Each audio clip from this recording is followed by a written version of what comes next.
Hello, I'm Morgan, and awesome people get to tell their stories on Way of Living podcast to inspire and empower women. Welcome and enjoy. Oh, wait, and don't forget to subscribe so you don't miss out on the new episodes. Hi, everybody, and today we are going to talk about how everything happened for a reason with the incredible Tala Akkawi and her dog Coco. Welcome, Coco. And because I think you're the perfect example of following your heart and following the signs and how actually everything happened for a reason. And we should see the signs. So, welcome. Hi. Hello.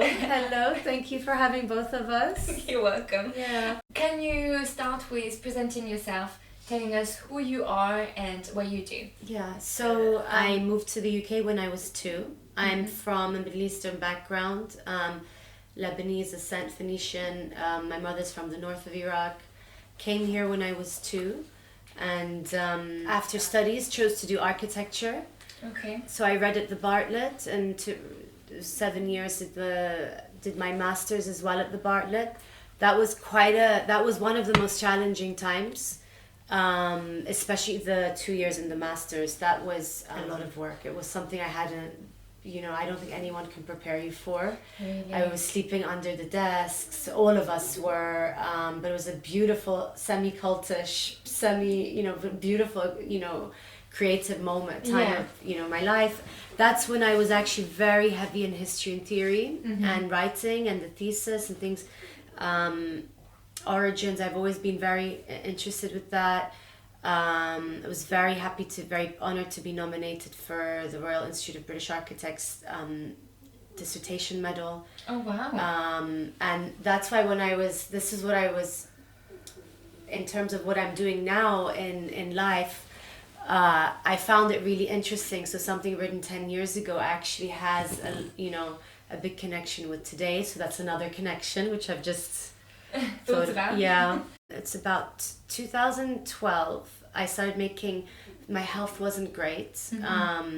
I was, by 2014, a GP prescribed me medication for life, like daily medication. And I thought, right, I actually don't want to do that. I want to take things for my own hands. And I started on the more traditional of seeing a nutritionist, a great nutritionist, then going to the gym and yoga and morning routines and all of that. And, these things were beautiful, but I felt slightly on my own.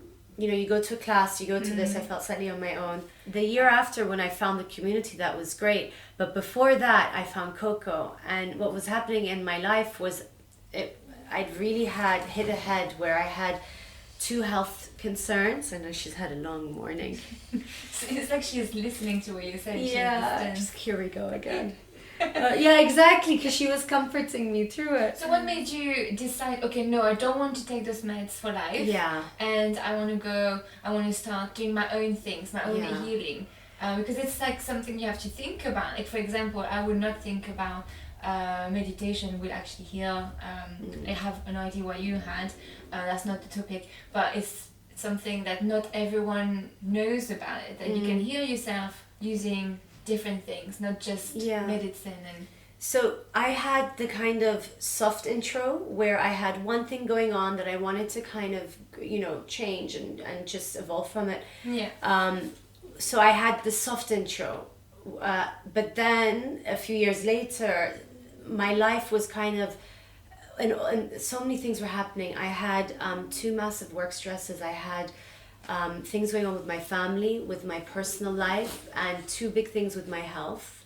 So not big things, but just scares. One was about fertility, and the other one was a small cancer scare, which completely went. But it kind of, all of these things came at the same time. And this is the thing with the universe. When it comes, it knocked lightly on my door initially. And I'm like, okay, I'll do a bit of work. But then it was like, no, you didn't take it serious enough. So it came stronger. And it was like, I just remember thinking, I had the last appointment and I was like, that's it. ended this relationship, and certain things, and I was like, I want to start living for me. And in that moment I picked up the phone. I know I have some of my best friends have gotten their dogs from this particular person. I made the phone call, and it just so happened he only breeds once a year. He had a breed, and they were exactly 12 weeks old, ready for me to meet Coco. And in that moment, I went to get her, and it was the most beautiful thing. Suddenly, I was getting outside of myself. I wasn't just thinking, this egocentric thing. Like, I had something to love and nurture outside of me. We got into nature. That for me was the biggest thing. Going back to the park every day. Just simple walks. So simple. How funny is that? Because I remember before I had a kid, so it was maybe like 7 years ago, I actually thought with my partner at the time to take a dog just to go on walks. Yeah. And how funny is this that we need an excuse to actually get outside? Exactly. It's kind of sad. Yeah. Because we're so focused on work and our routine, and we need this little thing that makes us, okay, I can't go on our routine. Coco needs to get outside. Coco needs to have a little walk 2 or 3 times a day. Yeah. So you actually change your life. And it's sad, like, that we can't do that for ourselves. Yes. It's like, so if I'm honest, Coco was walking me, and it was like natural. Exactly. She knows. So that's how you started changing everything. That was a big shift and a big heart opener. I think I took basically like a maternity leave because to train her. I was joking. I would sit in the garden working, but I don't have a child, but I kind of understand now what it must feel like. You don't want to leave them. You want to, you feel responsible. And maybe it gave me the courage, but at that moment, that was when I started really going out, putting myself out there, and meeting groups, communities of people, because I love wellness. Wellness maybe not the right word, but I have this passion for kind of growth. Yeah, mindfulness. Exactly. And actually, yes, I did the first workshop, a group workshop, with a wonderful woman called Judith, and Coco was a puppy, so I had to bring her on one day. So maybe that was actually the boost I needed. Yeah. And after that, I worked with Judith. We hosted something that I organized, and that's when I started getting into space creating and facilitating these kind of events. And Judith, I adore her. So she's somebody working with us on the retreats, and in the space that we hosted together, she's just charged. Sometimes you can enter a room and somebody has something about them. So that when I meditated with her there, I had this huge opening, like my third eye just blasted open. I know I say that lightly. There's no heaviness of of what that implications of what that might mean. Like, it was just in that moment, though. I know I was feeling her energy, and it was charged up, and I couldn't see or hear. Like, it was really intense, actually. But I knew something beautiful shifted. And for me, that's when the meditation kind of grew a bit. So being in communities and around people who know what they're doing, trusted people, and then you work from that. When I was on my own, it was lovely, but not quite getting to where I wanted to be. So, but did you feel, because a lot of people, especially in London, when they go through, health scares or family problems, like we all do, they get into work even more. Oh yeah. And especially for like architects and those high jobs, I would expect you to lose yourself into work and be a crazy work addict. But how did you feel that it was not the path you needed to take? So and think about yourself deeper. I was actually, it's funny because I'm seeing it happening around me as well, like people throwing themselves into work, and I did that hugely. And I thought, each day is like a new hamster wheel. Like, I can do better, I can do better. And I was doing that for so long that by the end of it, I think I was doing 5 jobs at once, in all honesty. And it was pointed out to me by a girl called Aya, who joined Cube, my architectural firm. Okay. We do projects. Yeah. And she was just... It was interesting because actually I'm working with another person who I'm having to, we're working together, and it was made clear, she made clear to me, this was 5 people's work. Like, how have you been doing this? And it's like this relentless hardness. So actually, again, with having people around me and growing, and I kind of softened a bit. Yeah. And, getting results is always important, but it's also the process of how you get there. And is everybody happy? Is everybody looked after? The villa in France is the last project that, the latest project I've done. Yes, so the project. Now, you've been through this whole meditation journey. Yeah. And this mindfulness turned into kind of a work, actually your passion turned into work. Yeah. So those retreat, because you talked about retreat, can you explain to us what it is about and what it is for? Yeah. So with the villa project, and it was just because you're asking about because I started with this, huge thing of like working, and then it was through the project where I was starting to unfold. When I first actually, so I sourced the land there, and when I first, there was a few different projects we saw that day, and it was just immediate. The connection was immediate. I could feel it, like, this is it. I could actually see this is the interesting thing. When it came, even though I was on the drawing board for a while, I think everything was there from that first moment. All the design and creativity, I could kind of see and feel it. And there wasn't that much deviation. It was just, I guess, you have to go through the process of bringing it to life, drawing it up and all of that. It's on the top of a hill.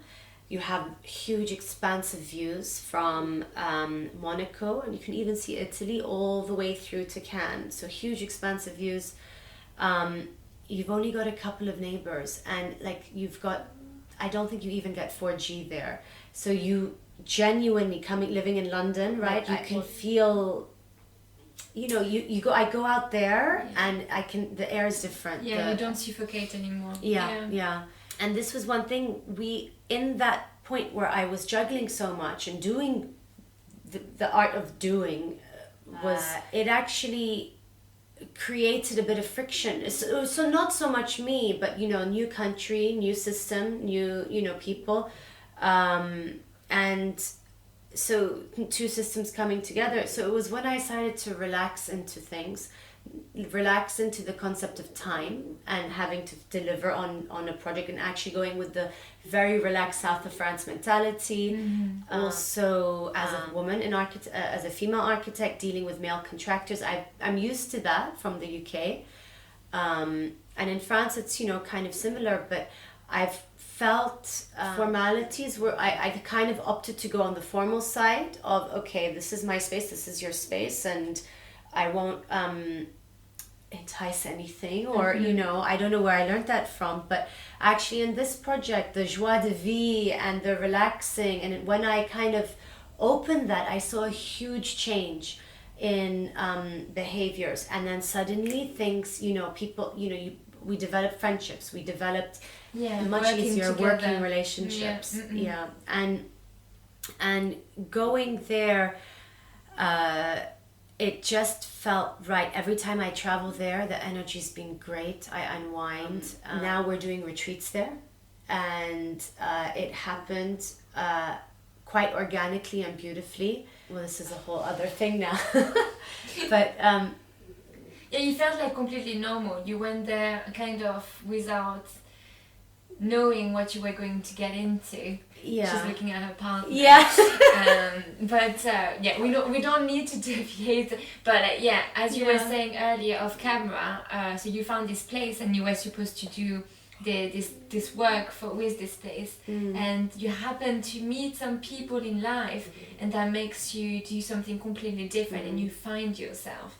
So, you know, Yeah. so for anyone who listened to the previous episode with Lucine, who is a healer, and so she does those retreats, and you're involved with Lucine. Yeah. And so you use actually your skills as an architect to do those retreats. So if you want to talk about this. Yeah, it's been a really natural and beautiful transition. And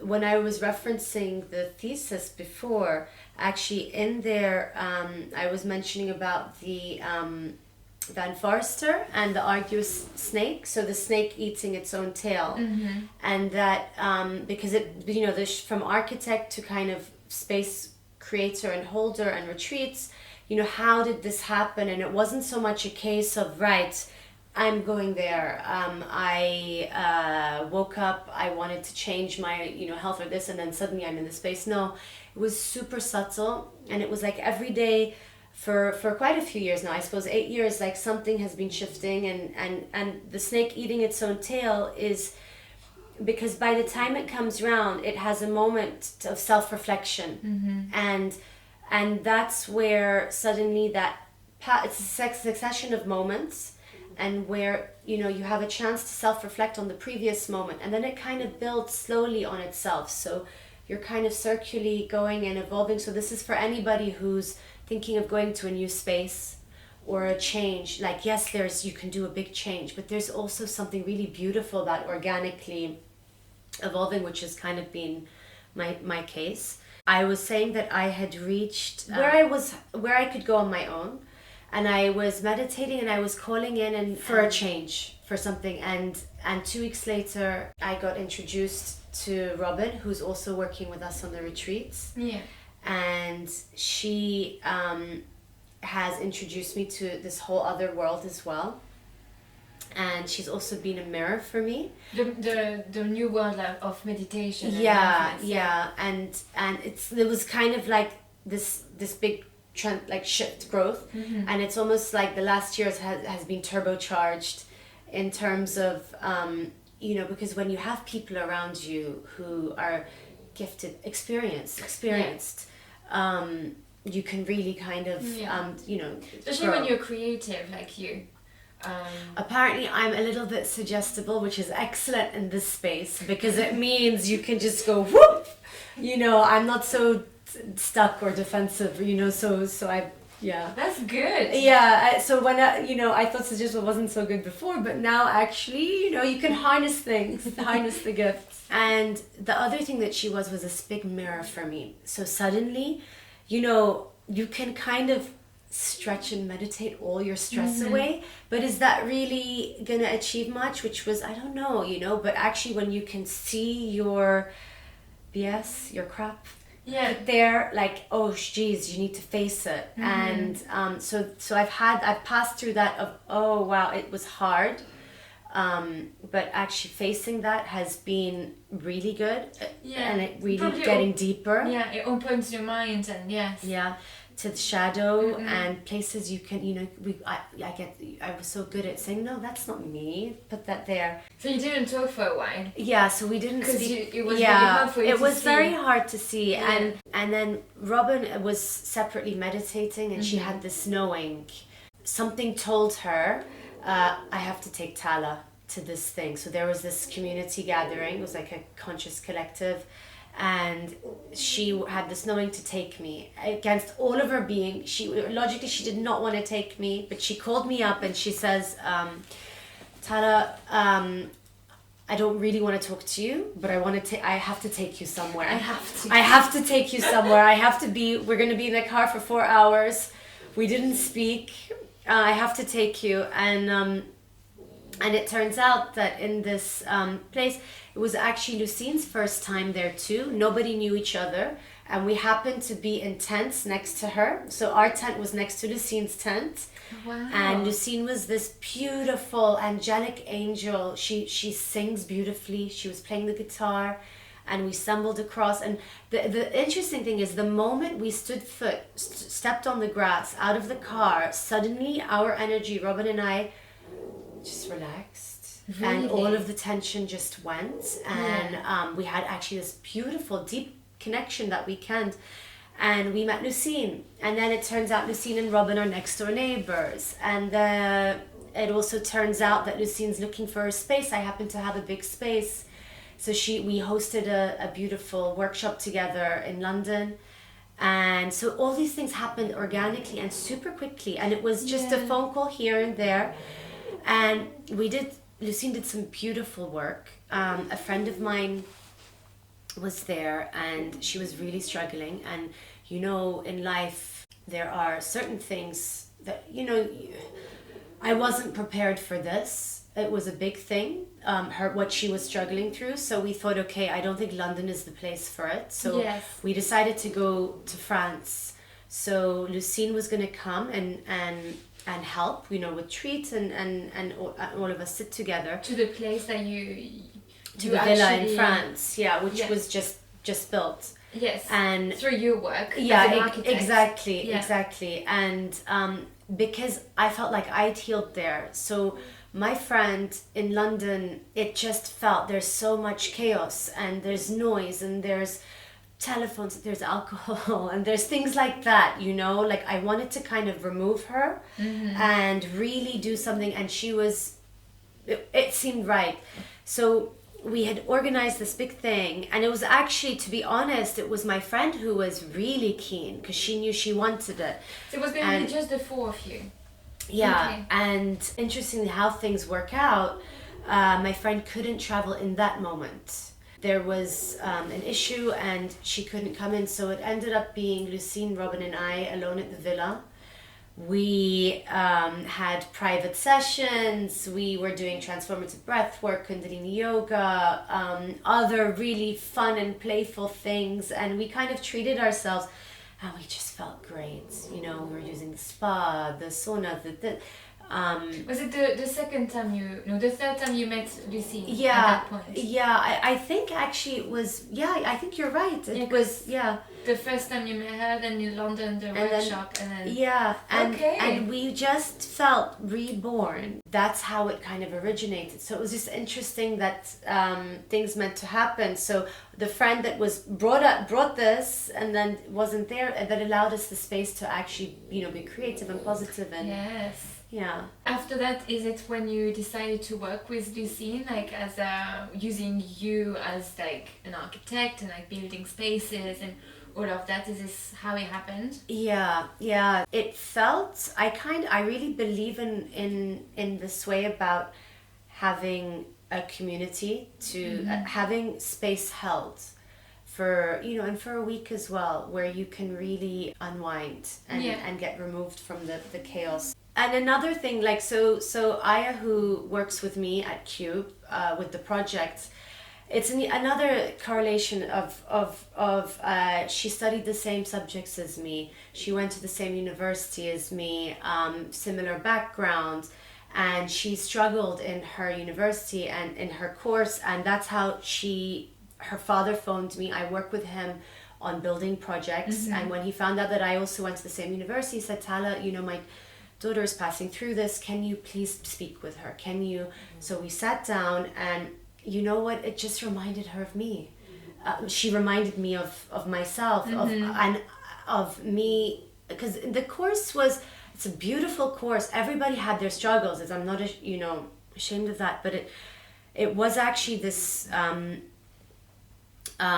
she reminded me of me, and then that was it. So actually I think that's also why I softened on myself from working 5 jobs at once, and then Aya's in my life, and actually like, well, you're not going to ask somebody else to do these things, so she softened me.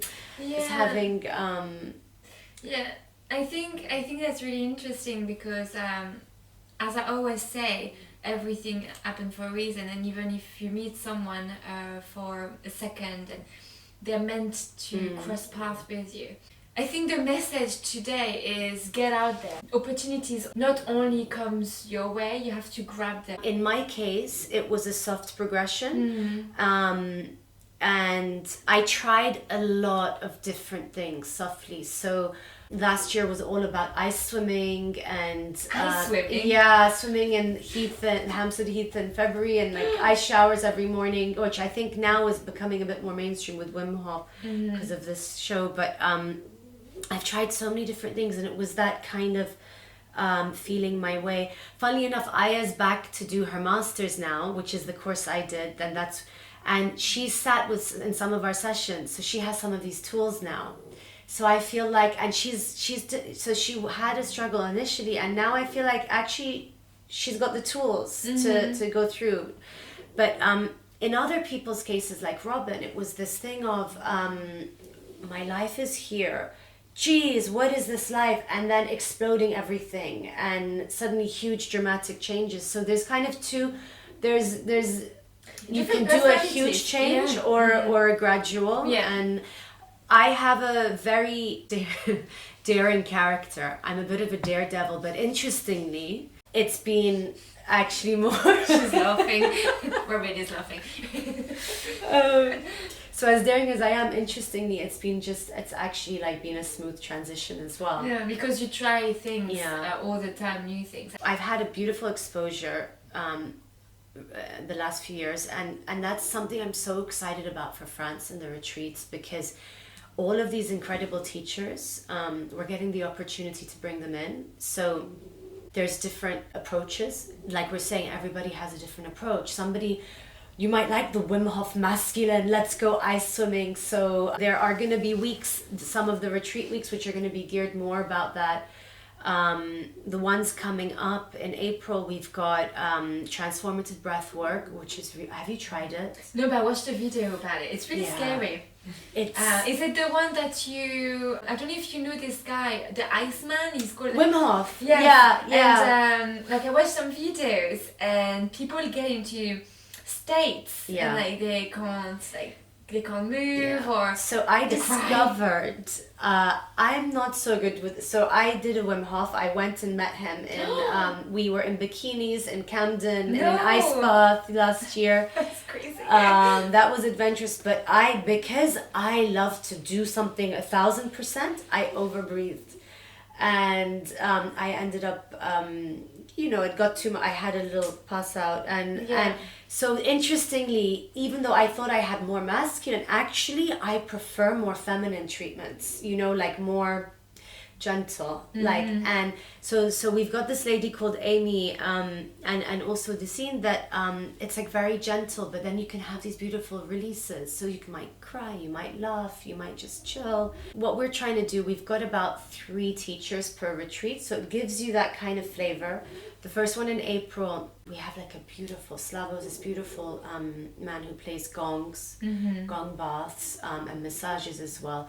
Lucine is this angelic blonde like vision, white and dress and angelic voice that holds space. And there's Ross he represents the male energy beautifully, because he's actually in the corporate world, and he has this shamanic on the side. Well, it's not on the side, it's very much a passion, but because also for men in this space to feel their comfort and relax. So he's there as well. We have a beautiful chef coming to make, locally produced food. So there's kind of different flavors, and each week has something, and I'm excited. Another one of these things of things meant to be, like signs and things falling into place, was in May, when I was having a very inward, so at the peak of looking at my shadow and resistance. I was still trying to actually reach out, even though I wasn't really speaking to many people. And I had this beautiful numerology session with a guy called Andrew Gabalik. He has a company called Teledipity, and I just... honestly, I've never done numerology, and I just thought, wow, it blew my mind. And we were having an excited conversation, and he says, Tala, this is going to sound very weird, but it's going to sound ironic or odd, but just hear me out.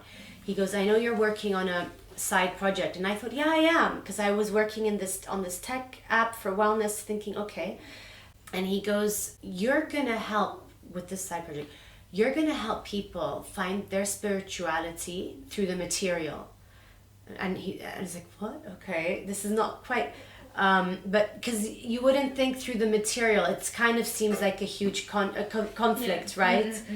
And at the time, firstly, I was honored that he thought I was going to help people find spirituality at all, because that's not where my, you know, for me, the wellness thing I was working on was just, I wouldn't have linked it with spirituality, let me put it that way.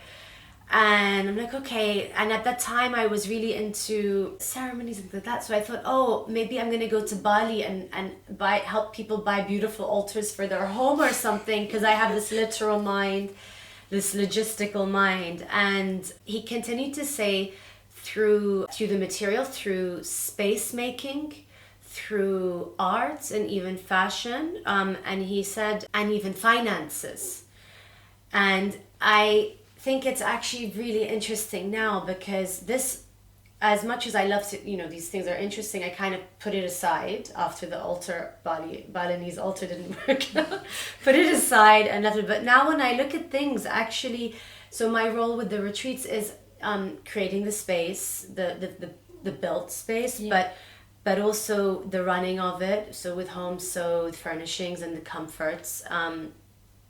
Lots of smells and oils and beautiful things for when you put your head down to smell on the pillow, but also interestingly, like the logistics of it, the financing of it. So it is a big organization. We have 6 people helping and we have 13 guests. I love that we're really nurturing. We're really going full force to hold space and take care of people the best we can. Yeah. So everything actually fell into places, because this is what you do as you work, and then you meet those people, and this numerologist tells you you're gonna help people. But yes, because actually I can use my skills doing something that's gonna actually help other people. And I'm the queen of Excel spreadsheets. For years I think I've terrified people with my Excel spreadsheets, and so I've also run events and bam, as well as built projects.